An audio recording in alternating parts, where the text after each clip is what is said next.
Muy buenas tardes. Vamos a comenzar ya las 10º jornadas. Canarias, el amor que da vida. Es un gran acontecimiento porque ya son 10 años. Tengo que agradecer, además, en el casino, prácticamente todas las jornadas, y quisiera agradecer a mucha gente, pero que aunque yo aparezca aquí, pues no es que, bueno, algo organizo, pero hay mucha gente detrás de las bambalinas que trabajan, y yo quisiera agradecer especialmente al casino, al presidente del casino y sobre todo al doctor Jover, que siempre con un entusiasmo creciente pues realiza las gestiones oportunas para que el casino nos ceda este espacio, que es la habitación más grande del casino.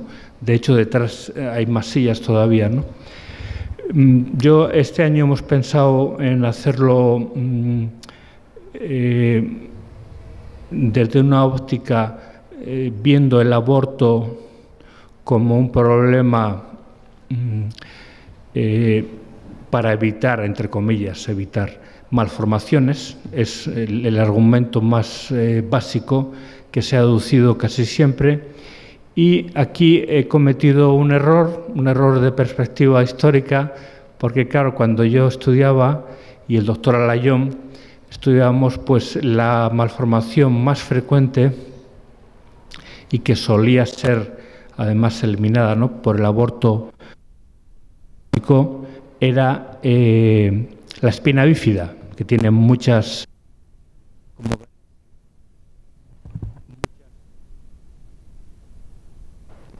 ramificaciones. Entonces, también mi agradecimiento a los alumnos que libremente cada año concurren a esta cita. Entonces ya voy a presentar al primer ponente y al segundo para ganar tiempo, y empezamos, sin más preámbulos. Es que yo creo que ¿se oye bien? Sí, ¿no? Vale. Muchas gracias. Bueno, de Antonio Alayón podría decir muchas cosas, algunas pertinentes y otras impertinentes, pero entonces voy a hacer solo las pertinentes. Él se formó en América, como los grandes médicos, en un lugar que se llama Winston, porque es donde sale, no Winston Churchill, sino el tabaco que tanto cáncer ha producido. Él se ha dedicado a curar, en parte, todos los problemas arteriovasculares cerebrales que Winston ha producido en los ciudadanos americanos y también canarios. No es un neurólogo, pero a la vez se especializó en ultrasonidos para medir la velocidad de la sangre en los vasos cerebrales. En fin, es una persona de primer orden médicamente. Es del sur de la isla. Yo siempre he tenido la teoría que del sur de la isla, el ámbito de San Miguel, etcétera, son los tíos, sale la gente más lista de la isla, y porque conozco a varios casos. Y él también es fellow de la Royal Society of Medicine, como yo. En fin, creo que somos los dos únicos canarios, probablemente.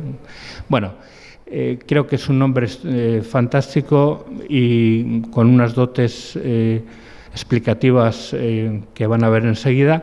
Y entonces él precisamente va a hablar de la evolución de los trastornos del tubo neural, que lo recordarán por virología, es decir, la espina bífida, y cómo al principio, que no había tratamiento, pues se recurría al aborto, pero cómo, gracias a Dios, poco a poco se están haciendo incluso ya intervenciones intraútero, y ya la espina bífida ha dejado de ser un problema. Y él no lo va a explicar. Todavía queda, y quería recordarlo porque ahora precisamente es ese error histórico que he cometido al pensar en lo que yo estudié, cuando ahora ya el problema es el síndrome de Down. que también es muy triste. El síndrome, o sea, el 80% de los embarazos de síndrome de Down son eliminados. Eso es patético, médicamente. Bien, pero hoy, como es más pedagógico y más plástico, vamos a tratar de la espina bífida. Y sin más preámbulos, pues don Antonio, que yo se lo agradezco porque don Antonio tiene una consulta inmensa de gente. Yo, si pierden la memoria, vayan a don Antonio enseguida, por si es Alzheimer, y, o sea, si no se acuerdan mañana de qué día es, vayan. Pues nada, Antonio, muchas gracias. Buenas tardes a todos. La verdad que agradezco al doctor Hernández, Justo Hernández, el haberme invitado a participar en estas 10ª jornadas, que ya son 10 años, y efectivamente voy a tratar. A mí me gusta hablar de pie, pero bueno, ya que estoy aquí tan cómodo, si pasa desde aquí, pues no me levanto, porque puedo señalarlo. Lo del síndrome de Down sí que es una cosa interesante, que luego podemos hablar al respecto si hay alguna duda o alguna pregunta, pero piensen que el modelo natural de la enfermedad de Alzheimer es el síndrome de Down. Y ya en su momento se intentó llevar a cabo herramientas terapéuticas con anticolinesterásicos y que yo sepa solamente en Barcelona, que no sé si se independizará o no, pero en Barcelona están estudiando incluso los niveles de beta-amiloide en líquido cefalorraquídeo, pero que sepáis que es el modelo natural. El modelo natural de una enfermedad significa que los avances terapéuticos son tremendos y hasta ahora hay muchas enfermedades que no tienen modelos naturales. Bueno, a ver si pasa. Pues sí. Vamos a centrarnos en lo que es la espina bífida como malformación neurológica y quiero, antes que nada, comentar esa diapositiva porque cada uno de nosotros somos un ser único, exclusivo y que nuestro patrimonio genético no se va a volver a repetir. Lo digo porque desde que el espermatozoide, la porción más distal, que es el acrosoma, si no se me oye me levanta la mano para pegarme más al micro, de lo que es el acrosoma toca la zona pelúcida del ovocito, del óvulo que va a ser fecundado, automáticamente entra una gran corriente de calcio dentro de la célula, cambia la polaridad y tal cual es uno para una. Un espermatozoide para un ovocito. No hay ningún otro que pueda atravesar la zona pelúcida. Por tanto, lo que resulta de aquí en el momento de la fecundación, que se llama así, es un ser nuevo. Lo de ser es que es, no filosóficamente una persona, es un ser nuevo con un patrimonio genético totalmente irrepetible. No se va a volver a repetir. Y luego demostraré, por lo menos en la búsqueda científica que he mostrado, demostraré que es así. Otra cosa es que como no científicos no se lo crean, como científicos la evidencia habla por sí sola. Desde ese momento, que es una sola célula, comenzará un proceso de división celular imparable hasta la muerte de ese nuevo ser, ya sea provocada por nosotros, por indicación nuestra, ya sea de forma natural. De hecho, yo creo que es importante decirlo, cuando en Winston conocí a un especialista en medicina materno-fetal, un ginecólogo, un profesor de la Universidad de Seúl, al preguntarle la edad me dijo la edad que tenía más 9 meses. O sea que es un hecho cultural incluso en hinduistas, ¿no? Porque él era budista. Y él me dijo, no, yo tengo tal edad, y su mujer también. Le contó a mi mujer, no, yo tengo tal edad más 9 meses. Empieza un proceso de división celular. Y solamente quiero destacar dos puntos de ese proceso, porque tampoco tenemos tanto tiempo como para poder hablar de ello, que sería la blástula, que es un punto de inflexión dentro de la identidad genética, y la gástrula, que está aquí, que es el momento de la implantación. Y ahora les explico el motivo de por qué me centro en esas dos partes. Desen cuenta que lo que es la gástrula, perdón, la blástula, la blastulación es al 5.º día de la fecundación, y lo que es la formación de la gástrula para implantarse en el útero es el día 12. La mujer aún no se ha enterado de que está embarazada. Sabéis que el segundo ciclo determina la duración, la primera parte del ciclo determina la duración del ciclo sexual femenino o de la menstruación, porque desde que se ovula hasta el final son 14 días. Un ciclo de 28 días medirá 12 más 14. De 32 días, pues 18 más 14. ¿De acuerdo? Entonces, aún sin saber que está embarazada, ya hay un patrimonio genético diferente a ella que se ha implantado, se ha unido a la matriz, a lo que es la placenta, la futura placenta. ¿Cómo sabemos que esto es verdad? No solamente por el patrimonio genético y por la deducción que tenemos. A la izquierda está la fotografía del doctor Jean Doucet. Murió hace poco tiempo, 9 años, en Palma de Mallorca, es de origen francés, nació en Toulouse, y yo tuve la suerte de conocerlo en 1982, cuando vino invitado por el profesor Mas, don Manuel Mas, a la Facultad de Medicina de la Universidad de La Laguna. En 1970 recibió el Premio Nobel de Medicina precisamente por descubrir lo que era el HLA. El HLA es una expresión proteica en los leucocitos que forma parte del complejo mayor de histocompatibilidad que está puesto aquí arriba y que permite que distingamos lo que es propio de lo que es ajeno.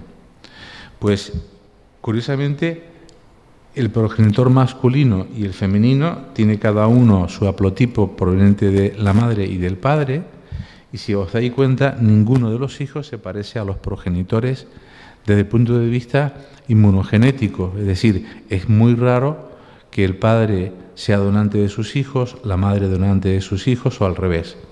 Entonces, esa expresión genética, no solamente el patrimonio de dos mitades de DNA, sino el HLA, ya se representa en la blástula. Acuérdense que una vez que entraba el espermatozoide y empieza el proceso de división, curiosamente, con cada proceso de división, como si os dais cuenta, esto es un blastocito humano, alrededor hay una zona como más señalizada, eso es duro, corresponde a una cápside, es duro, pues con cada división celular, desde una célula hasta 50 que tendrá esta, disminuye el volumen de las células. Y el motivo es que en la parte externa, todo lo que es el trofo ectodermo que va a dar lugar a la placenta, ya tiene determinado su sistema de inmunocompatibilidad, es decir, ya rechaza a la madre como algo extraño. De ahí que nosotros seamos básicamente todos blastocitos en alguna etapa de nuestra vida, pero completamente diferentes en la cápside por este sistema de HLA. Es decir, se ha creado para rechazar cualquier agresión por parte de la madre. Lo digo porque muchas veces la idea de que es parte del cuerpo materno no es cierta. Si fuera parte del cuerpo materno, no tendría sistema HLA diferente y por tanto la admitiría.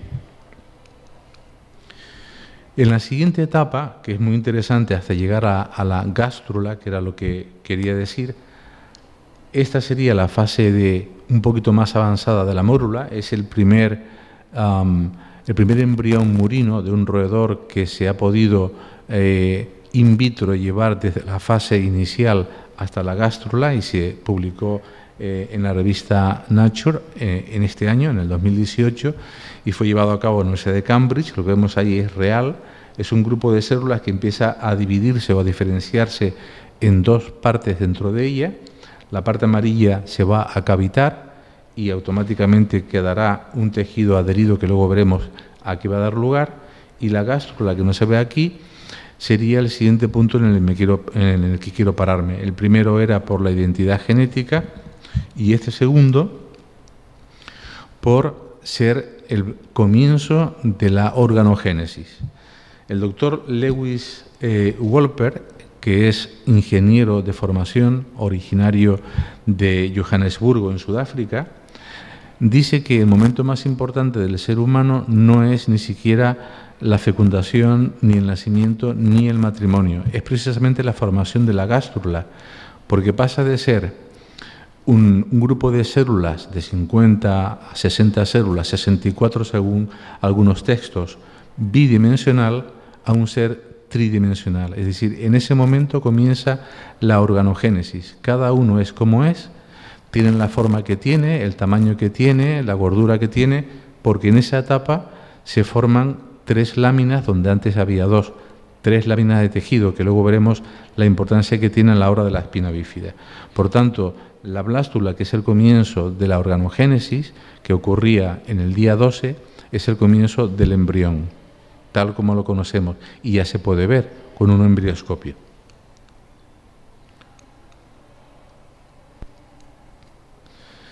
¿Qué ocurre cuando esa blástula que tenía 2 capas cambia a una tridimensionalidad? Ocurre algo muy atractivo, y es una de las partes, curiosamente esta parte superior, que encima de ella, esa va a ser nuestro dorso, y siempre va a ser de esa manera, luego veremos el porqué.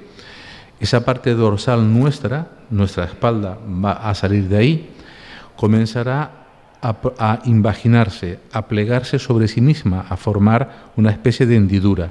Y esa hendidura, la parte inferior era la otra cavidad del blastocito, crecerá mucho más lentamente y es lo que va a dar lugar al saco vitelino.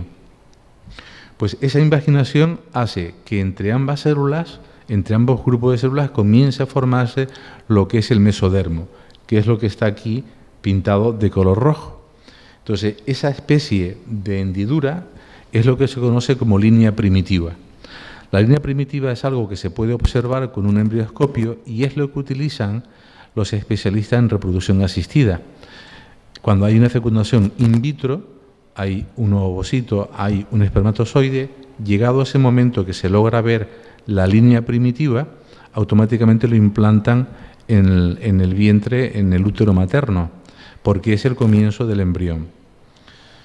Lo que ocurre aquí es un proceso de un crecimiento muy veloz por la parte superior, y lateralmente se empiezan a formar dentro de lo que se llama el ectoblasto, es decir, lo que está por fuera del blastocito, se comienza a formar unas células diferenciadas que van a ser los amnioblastos. Ese crecimiento es muy rápido hasta que forma una media naranja y ahí estaría el líquido amniótico. En la parte inferior crecerá muy lentamente. De hecho, la cantidad de líquido que hay ahí empezará a reducirse y es lo que en el futuro va a ser nuestra tripa, nuestro tubo digestivo. Es decir, crecemos desde fuera, desde la parte dorsal, hacia adentro. Y una vez que la parte dorsal se une por delante, ya tenemos el líquido y la bolsa amniótica. Ese es el crecimiento de todos nosotros intraútero desde el día 12. De hecho, esto es un trabajo muy atractivo hecho por el grupo de Biología de Reproducción Asistida de la Universidad de Extremadura y, como veis, ahí se ve perfectamente la línea primitiva, solamente hay 2 capas. Esa línea primitiva termina en una zona más densa que lleva el nombre de su descubridor, Jensen, el nódulo de Jensen, y es la parte que nos va a decir dónde va a estar la cabeza de ese futuro ser. Y por tanto, ya verán luego que por ahí empezará a cerrarse desde la parte más rostral. Cuando hablamos de rostral o caudal, nos referimos al rostro, a la cabeza, y caudal a la cola, al coxis nuestro. Entonces, se va a cerrar desde la parte más cefálica, que aún no tiene la cabeza formada, hacia detrás. Esa porción de línea primitiva empezará a hacerse más estrecha, y como una cremallera se va cerrando hasta que llega hasta la parte coxígea, hasta el final. Eso es lo que se llama neurulación, es decir, el cierre de ese plegamiento es lo que va a dar lugar a nuestra médula y a nuestro encéfalo, a nuestro cerebro.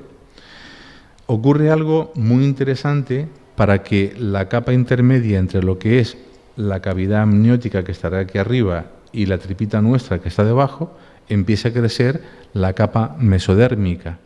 Estará el ectodermo por un lado, el que está a la mitad es mesodermo y el endodermo por otro.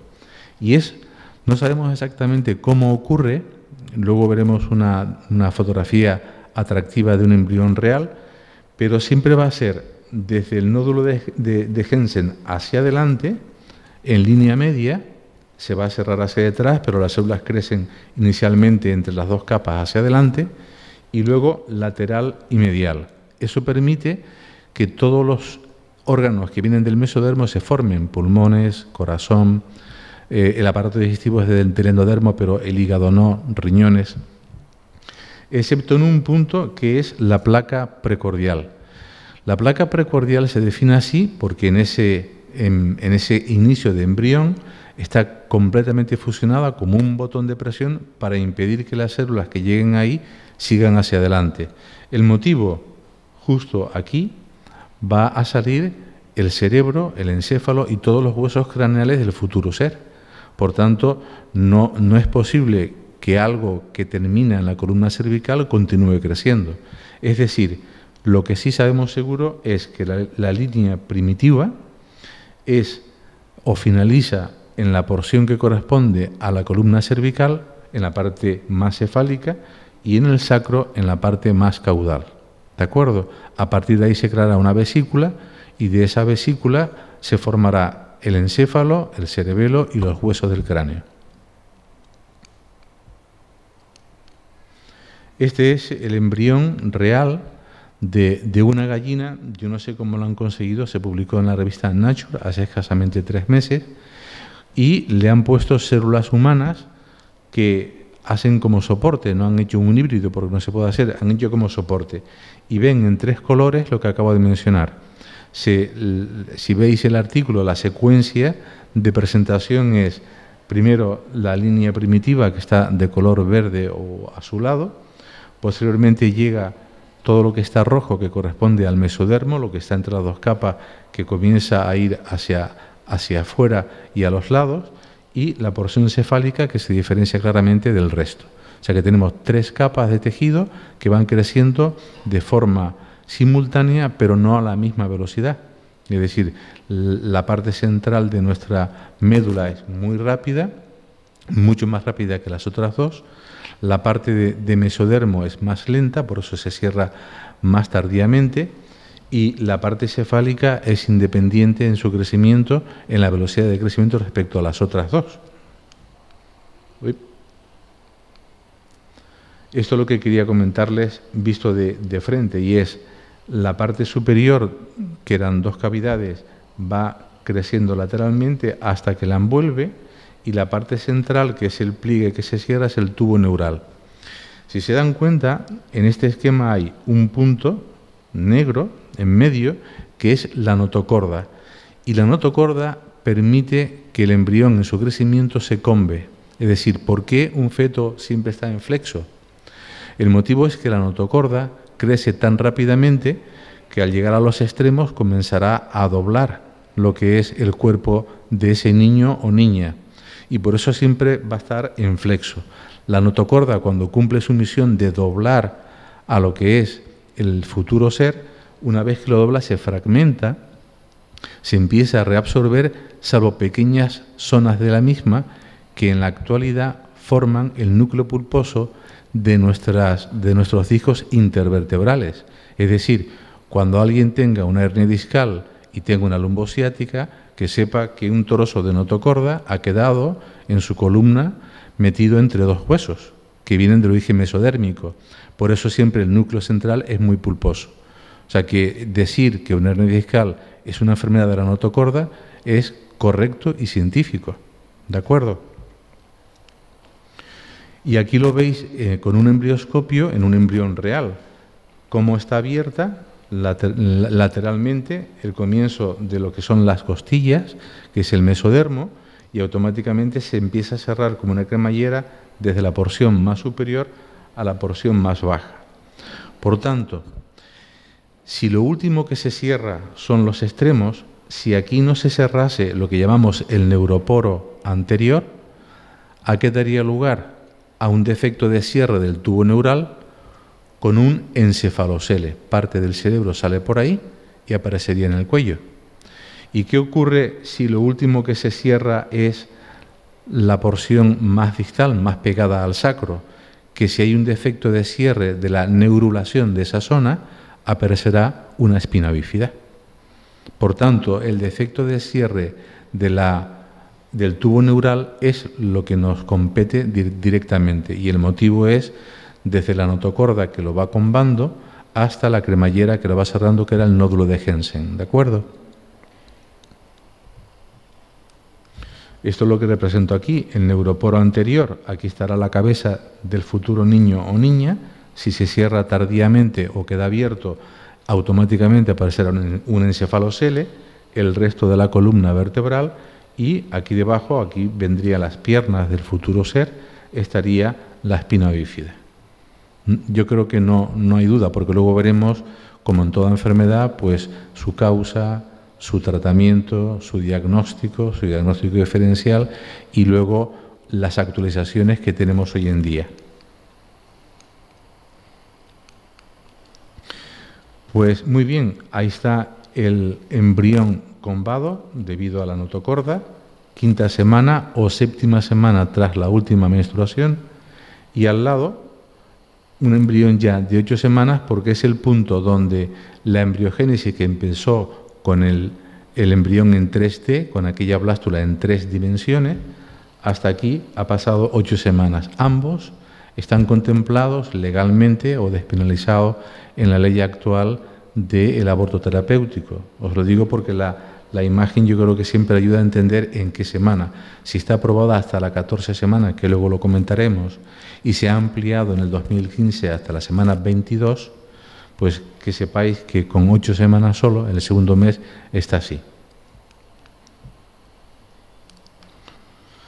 Bueno, ¿qué definimos entonces como espina bífida y exactamente en qué es lo que ocurre? Pues la espina bífida, definida científicamente con lo que hemos visto, es un defecto de cierre del tubo neural que ocurre en el neuroporo posterior y que habitualmente contiene, puede que contenga o no, parte de lo que es nuestra médula, parte de lo que son las raíces lumbosacras. Pero no siempre es así, por eso hay 3 tipos. Entonces hay 3 tipos de espina bífida y van a ser estos. Lo que llamamos espina bífida oculta, porque únicamente hay un defecto del cierre posterior de los arcos vertebrales y no hay ningún otro tipo de patología que la acompañe. Gracias. Una espina bífida donde parte de las meninges van a salir por el orificio del neuroporo posterior que no se ha cerrado y que contiene solo líquido cefalorraquídeo, es lo que llamamos meningocele, espina bífida oculta. 20% de la población lo tiene. Si aquí hay pues 100 personas, 20 en una radiografía simple de columna lo va a tener.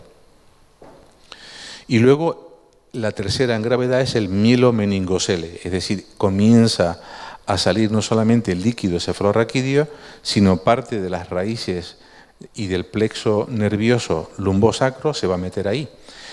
Que sepáis que en los niños la médula, lo que es el cono medular, acaba en L2, L3, es decir, una punción lumbar en un niño para detectar una meningitis tiene que ser más abajo de L3, en un adulto L1, por tanto puede que aquí haya parte de la médula introducida y no solamente raíces del plexo lumbosacro, como acabo de decir, porque es todavía un embrión.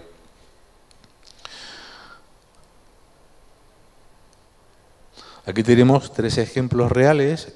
El de arriba es un meningocele, la espina bífida oculta, no hay nada, o puede que haya lo que se llama un sinus pilonidal, un poquito de vello en esa zona, un poquito de cambio de coloración de la piel, porque la piel y el tejido nervioso vienen del mismo sitio, el ectodermo da ambas cosas. Por eso para un neurólogo el preguntar automáticamente, ¿tiene usted manchas de café con leche, como los antiguos antojos que se decían? Pues eso es importante porque es un defecto del ectoblasto, de la parte más periférica, y la fagmatosis se diagnostica de esa manera. Una mancha de café con leche o más de 1 milímetro de diámetro con pecas en las axilas, más algún tipo de tumoración a nivel de médula o de cerebro, en teoría es una fagmatosis, una neurofibromatosis. El siguiente sería un mielomeningocele. Como veis, en su interior se puede ver pequeñas trazas de lo que son raíces lumbosacras, y el caso más grave sería el de una raquisquisis. Está completamente abierta y entonces se ve directamente y se puede tocar la columna vertebral y las raíces a ese nivel.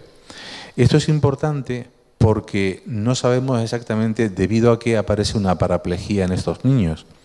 Si es porque al estar abierto el líquido amniótico en contacto con esas raíces nerviosas alteran su proceso de desarrollo, y por tanto lo que sí es cierto es que si lo cerramos, en teoría va mucho mejor y en lugar de paraplegia tendrá una paraparesia, o bien porque el niño, como está combado por la notocorda, va rozando su espalda contra lo que es la matriz, el útero materno, y esa fricción, ese daño físico, la va destruyendo.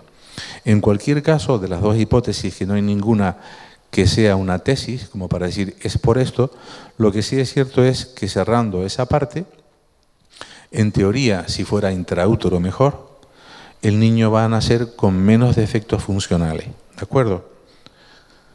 La otra cosa que quería llamar la atención es que en estos niños, si leéis cualquier libro de texto, hablará de un problema a nivel cognitivo, de la existencia de no hidrocefalia, de la existencia posiblemente de un desarrollo psicomotor global, no solamente en las piernas, mayor.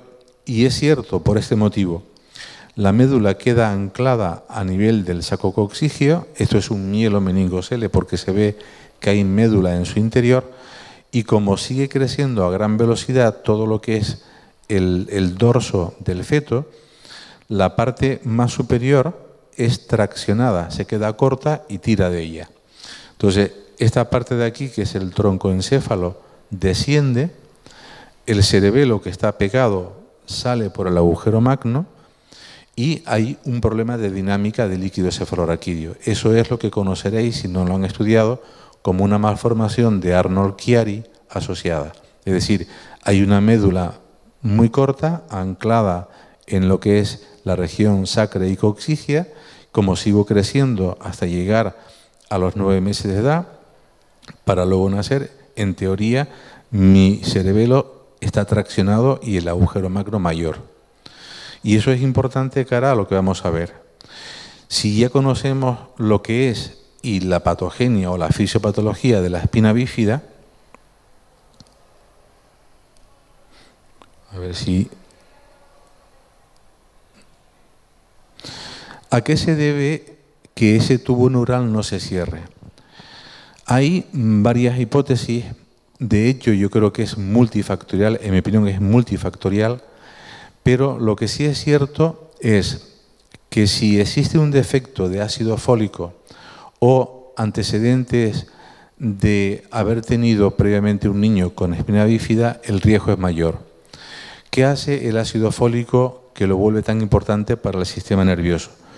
Con una zona tan rápidamente en crecimiento, esto ha sido publicado en el 2012 en la revista Nature por Vivens-Marx, donde estudió que cuando empieza a decodificarse un gen de los cromosomas, automáticamente existen factores epigenéticos, eso es lo que se llama la epigenética, que van uniéndose a las histonas del propio DNA cuando se empieza a desdoblar.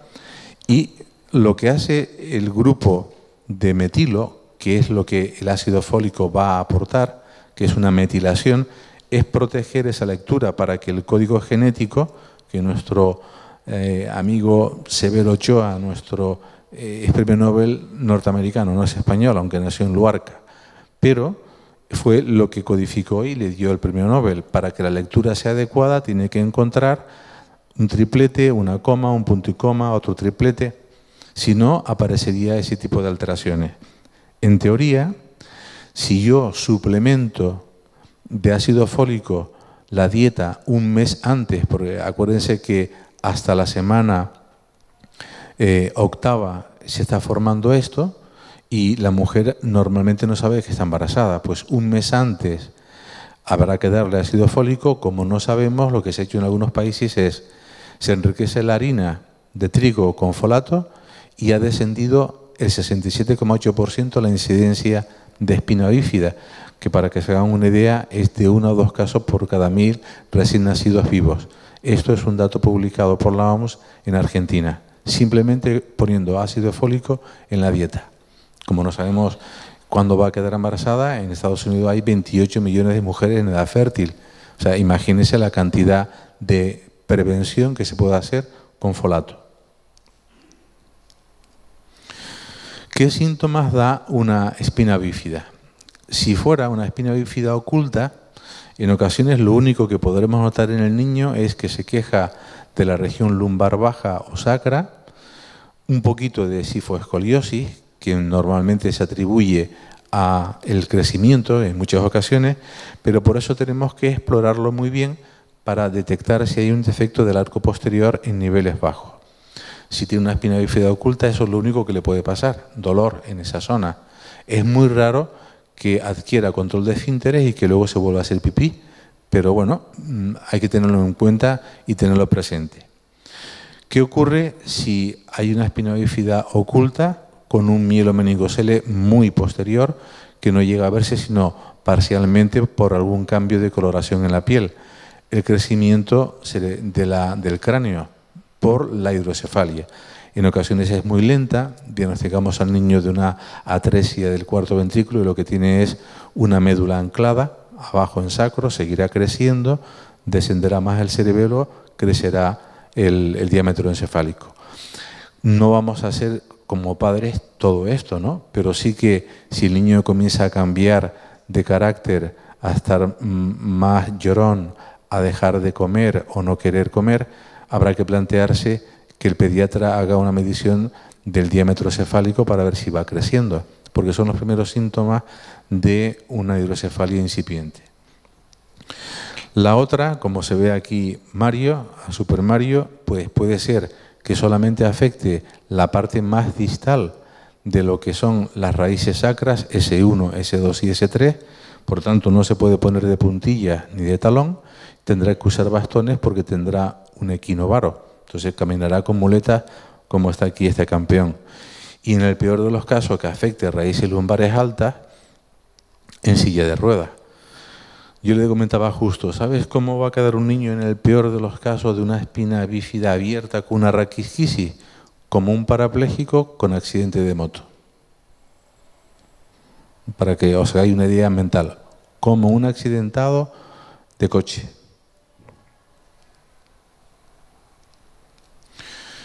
¿Cómo, si es una enfermedad del neuroporo posterior y de la neurulación, cómo la podemos proteger? ¿Cómo podemos prevenirla? En algunos spots publicitarios en Norteamérica está ahí su comprimido de ácido fólico durante el embarazo, 0,4 miligramos día. Si tiene antecedentes en la familia o un niño previo con defecto de cierre del tubo neural, 4 miligramos y queda prevenido. Por supuesto, una buena dieta y un diagnóstico precoz, bajo mi punto de vista, con lo que voy a decir ahora de los tratamientos actuales y de los que vienen, pues yo diría que cuanto antes sepamos el diagnóstico, antes vamos a tratarlo, ¿de acuerdo? Y una cosa que yo aquí no lo he visto con tanta frecuencia, pero que en Estados Unidos sí que se ve, pues una paciente gestante que tiene espina bífida y está parapléjica. ¿Por qué? Porque no afecta para nada su ciclo reproductor, no afecta para nada la relación sexual, tiene un bebé y habrá que aleccionarla a ella, que tiene ya ella misma una espina bífida grave con paraplegia, habrá que darle 4 miligramos de ácido fólico, habrá que explorarla neurológicamente muy bien para ver si no tiene defectos de sensibilidad a nivel de la región perineal, y el motivo es cuando se le haga una episiotomía, porque el parto es natural, salvo que haya una indicación por parte del ginecólogo que sea por cesárea, al apoyarse sobre la zona de la episiotomía, del corte que se le hace a la mujer para que no se desgarre lo que es el suelo pélvico, pues puede quedar con pequeñas lesiones ulcerosas. Por tanto, el aseo tiene que ser como muy constante por parte de la paciente y comentárselo. Esas son las medidas que se siguen en una paciente con espina bífida, parapléjica y embarazada. Entonces, ¿qué hacemos para tratar la espina bífida? ¿Qué hacíamos hasta hace poco tiempo? Se esperaba a que el niño naciera. Por supuesto, ya ha pasado mucho tiempo, si es una raquisquisis, mucho tiempo en contacto esa médula, esas raíces lumbares y sacras con el líquido amniótico. Por supuesto, se habrá rozado multitud de veces contra la matriz, contra el útero materno, y habitualmente salían o nacían con paraplejía. Y se cerraba por planos. El motivo de cerrarlo posteriormente es para evitar el riesgo de una meningitis o de una meningoencefalitis, porque está abierto y el líquido cefalorraquídeo gotea. Y este es el aspecto, este sería el esquema, y este es el aspecto real. Se cierra por planos lo que es la dura madre, se cierra la piel y ya se evita el riesgo de infección. No se evita, por supuesto, la paraparesia o la paraplegia que puede tener. Pero hay un antes y un después. Y me imagino que ustedes manejarán bases de datos como el PubMed, el Envase, y básicamente les sonará lo que es el New England. El New England es una de las revistas de mayor impacto en el mundo clínico, pues hasta el 2011, donde se publica el estudio MOMS, esto es lo que se hacía. Es decir, hasta hace escasamente 7 años se hacía eso. ¿Qué es el estudio MOMS? Pues es un estudio del tratamiento, por las siglas en inglés, el tratamiento del mielomeningocele, que es la forma más grave de una espina bífida abierta. Se eligió 1.800 mujeres durante más de 7 años de seguimiento. Cuando quedaban embarazadas se le hacía todo un protocolo, y aquellas que tenían niños con espina bífida, con defectos del cierre del tubo neural, desde la primera dorsal hacia abajo, eran incluidas en el estudio. Si tenía un apoyo por parte del marido de estar pendiente del crecimiento del niño y de la fisioterapia, se introducía en el estudio, y al final quedaron 180 mujeres participantes. La mitad de ellas se esperó al nacimiento, puesto que no había ningún tipo de estudio previo para intervenir al niño, y la otra mitad durante el embarazo. Y llamativamente el riesgo de hidrocefalia bajó a un 70%, lo podéis leer si queréis, yo os paso la bibliografía para que accedan a ella. 70% menos de hidrocefalia, un 40% menos de paraplegia y quedaban con paraparesia.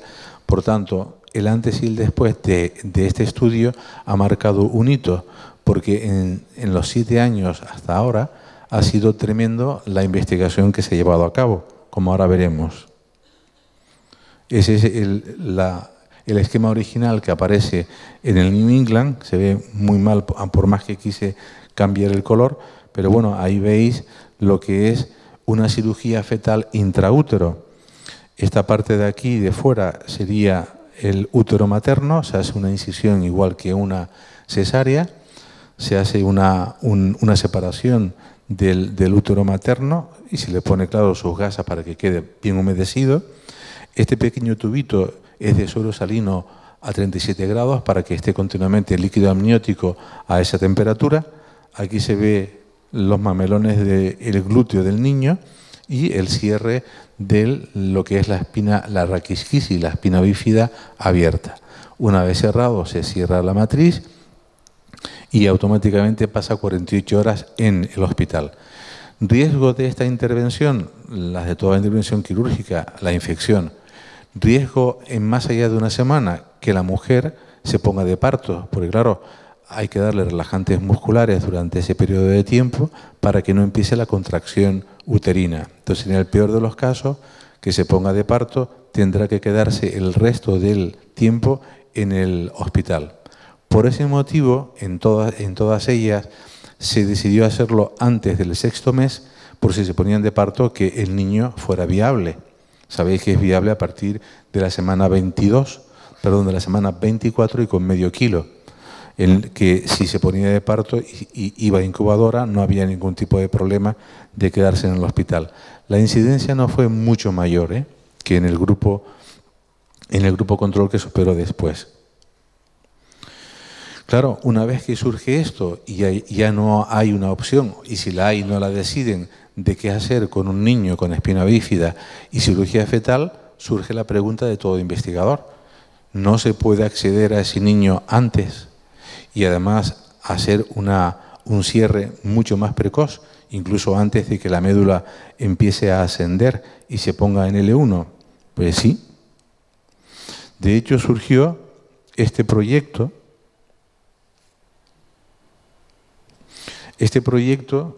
con las siglas GIFT, como un regalo, GIFT, un embrioncito, y Surgery. Las siglas GIFT significa la instrumentación guía para cirugía fetal y terapia.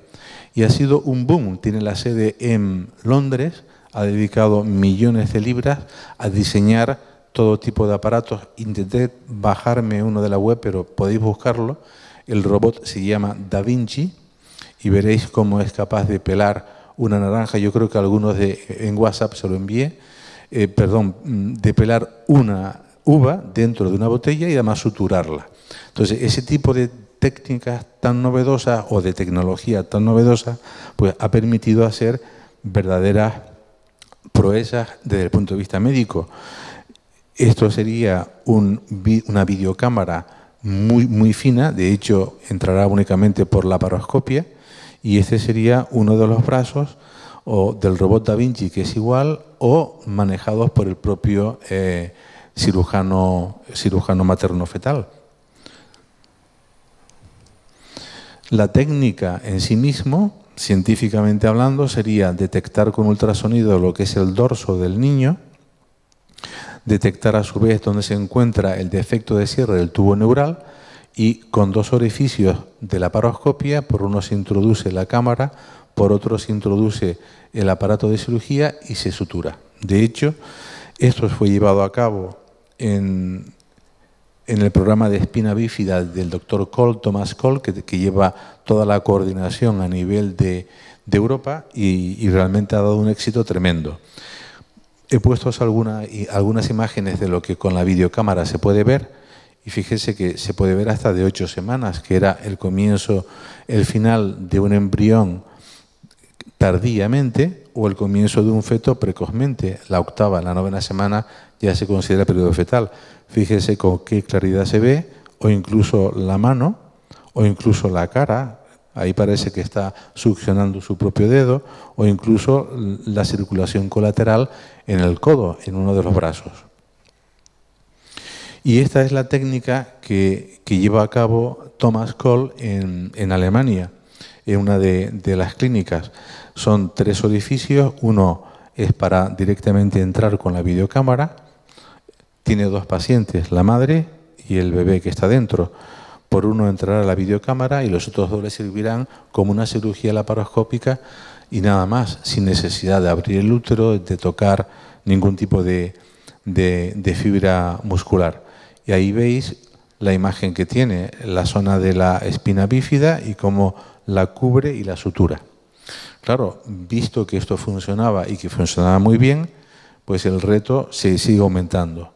¿Qué hace este hombre para no introducir nada de puntos extraños de sutura en esa zona? Inventó una técnica que es muy atractiva. Fíjense que ahí se ve la zona de la hendidura y coloca lo que se llama un patch clamp, una especie de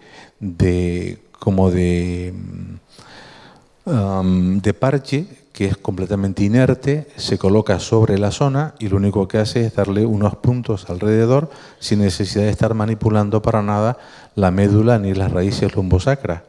Y fíjense que al nacimiento el tejido de granulación ya está prácticamente cubriendo esa zona y a los pocos días esa es la cicatriz que le queda al bebé una vez intervenido. Lógicamente, si se hace antes del 4º mes, automáticamente dejará de estar en contacto con el líquido amniótico, dejará de estar en contacto con la propia musculatura del útero y los éxitos han sido muy buenos. Viene ahora 2 diapositivas o 3 de los nuevos tratamientos que a mí me han dejado realmente asombrado, porque si hasta ahora se está haciendo esto y lleva solamente 7 años de evolución, imagínense qué se puede hacer. Uno de los 10 hospitales mejores en cirugía fetal, en lo que es la especialidad materno-fetal, está en Colorado. Tiene un centro de investigación para el cuidado fetal. Y este hombre, que es el doctor Marwan, Hamed Marwan, ha diseñado una especie de polímero de un gel polimérico que es completamente aséptico, no rechaza ningún tipo de órgano ni de tejido, y de hecho lo ha colocado en líquido amniótico, y fíjense que a diferentes concentraciones, desde 15% hasta el 1%, se mantiene en el tubo de ensayo bastante bien sólido, no se diluye. Esto es muy importante porque si lo hacemos en un feto de 3 meses de edad, pues en teoría, a medida que va creciendo, va aumentando la cantidad de líquido amniótico y podría diluirlo. Pues se mantiene bien en todas esas concentraciones como si fuera hasta el final del embarazo. Y lo que hace es adherirlo directamente a la zona de abertura, es decir, simplemente ya con un orificio laparoscópico y la ecografía lo coloca sobre él y está funcionando. Esto sería uno de los tratamientos opcionales que ahora mismo están empleando en el hospital. Es lo que se llama el gel térmico reversible, porque luego una vez que nace el niño se sutura la poca piel que queda.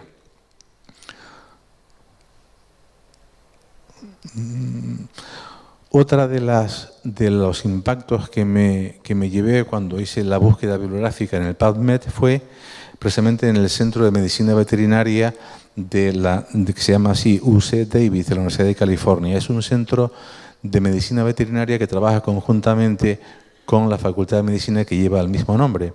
Se llama la UC Davis School of Medicine. Esta mujer, Beverly Sturges, lo que hizo, antes de esto comentar que trabaja conjuntamente medicina veterinaria con medicina clínica, medicina humana, por un motivo. Están tratando de trabajar conjuntamente patologías comunes, con lo cual la financiación por parte del NIH es mucho mayor. Es decir, si hay enfermedades que sean comunes a los perros, a otros animales que ellos tratan y al ser humano, se lleva la financiación por lo práctico y lo pragmático que es aplicarlo. Pues aquí tenéis a Darla y a Spanky, son 2 gemelos de bulldog inglés. Los 2 nacieron con espina bífida. Y lo que hicieron fue una técnica parecida a la anterior, al patch clamp, pero una vez que hubieran nacido. Es decir, pasaron todo el proceso de contacto con líquido amniótico, de roce con el vientre materno, y el futuro de estos perros es la eutanasia, ellos lo llaman así, eutanasia en el propio paper, pero vamos, sacrificarlos porque tienen una paraplegia de las patas posteriores, no pueden mover la cola, al final no acaban alimentándose, hacen procesos de sobreinfección y mueren. Pues se le ocurrió hacer lo mismo, pero colocando células madres del propio cordón umbilical de la placenta que nutría a ambos. Y curiosamente, 4 meses después, esto se publicó en agosto de 2017, Darla y Spanky, si lo ponen así en Google, veréis un vídeo. Caminan perfectamente, mueven la cola perfectamente y están ladrando y comiendo lo que le echen y más, claro. ¿Y qué tratamientos vienen ahora? ¿Qué es lo que estamos esperando que venga en muy poco tiempo? Lo primero sería los exoesqueletos. En nuestro centro intentamos trabajar con esos esqueletos, pero en principio solamente hay para adultos. Cuando uno camina tiene una cadencia según la estatura y el peso determinada de lo que es nuestro paso, y lo que han hecho aquí ha sido, este sería el ordenador que una vez que el prototipo se ha diseñado va colocado a la espalda como una riñonera, se le coloca la longitud del paso y el niño comienza a caminar. Esto es de una empresa española, la primera a nivel mundial que ha logrado hacer un exoesqueleto para niños. Los de adultos ya existían y es muy sencillo. De hecho, cuando se abre quedará únicamente una barra lateral y una serie de cintas de velcro para atarse, nada más que eso. Una vez que colocas el ordenador con las órdenes adecuadas, la robótica lo que hace es te impulsa para ponerte de pie y ya empiezas a caminar con tu paso. Eso al niño le permite que el tronco esté ya de pie, se incorpore y empiece a tener equilibrio. De hecho, los primeros pasos van a ser laterales para que coja equilibrio y luego ya caminando. ¿De acuerdo? Eso, junto con una fisioterapia posterior, hará que el niño camine, si no tiene una paraplegia, mucho antes. ¿Y qué hacemos con los niños que tienen una paraplegia? Yo me llevé una gran sorpresa. Esto es un experimento que se llevó a cabo en la Universidad de Cleveland y es una proteína, la P, se llama así, PTP sigma, que es la proteína tetraidrofosfodiesterasa que se encuentra en los axones. Y esta imagen que está aquí es la de un ratón que se le ha seccionado meses antes la médula espinal. Por tanto, hay una especie de separación brutal a nivel de la médula entre los axones que son proximales y los que son distales. Esto, que ha sido publicado también por Silver en Nature, merece la pena leerlo, porque una vez que se activa esa proteína, sencillamente colocando en líquido cefalorraquídeo lo que es, digamos, su capacidad enzimática, fíjense cómo empiezan a atravesar los axones. La siguiente diapo no la puedo poner porque no está colgada en la web y salía muy mal del paper, pero se veía prácticamente todos de un lado a otro. Es decir, si yo tengo un niño con una paraplegia por espina bífida, igual le pongo el precursor enzimático de la PTP, un exoesqueleto, y en poco tiempo empezará a conectarse a axones, y este ratón caminó, llegó a caminar después de estar parapléjico.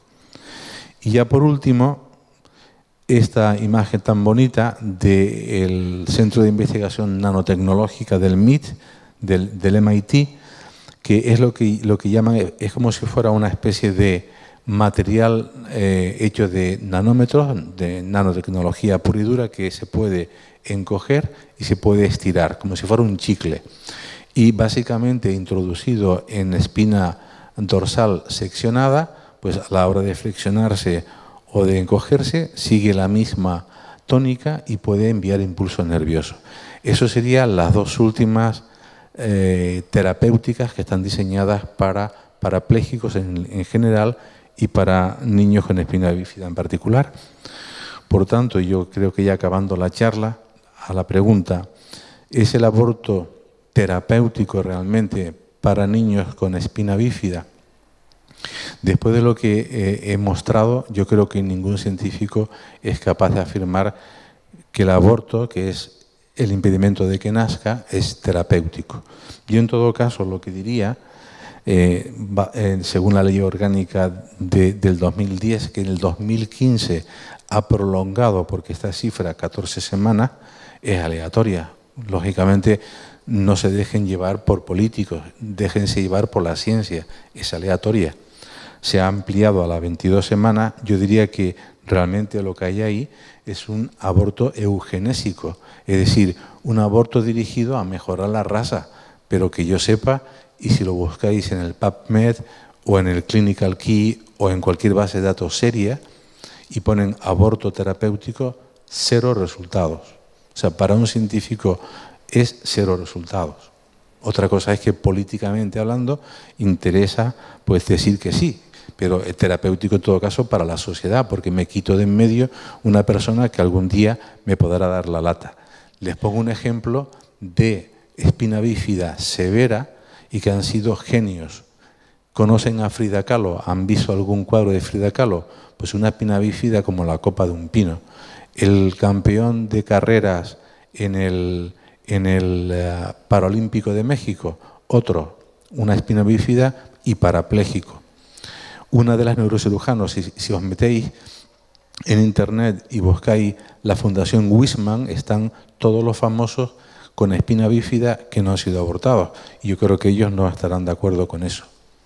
Ellos personalmente, nosotros como científicos. Por tanto, yo creo que ya es la última.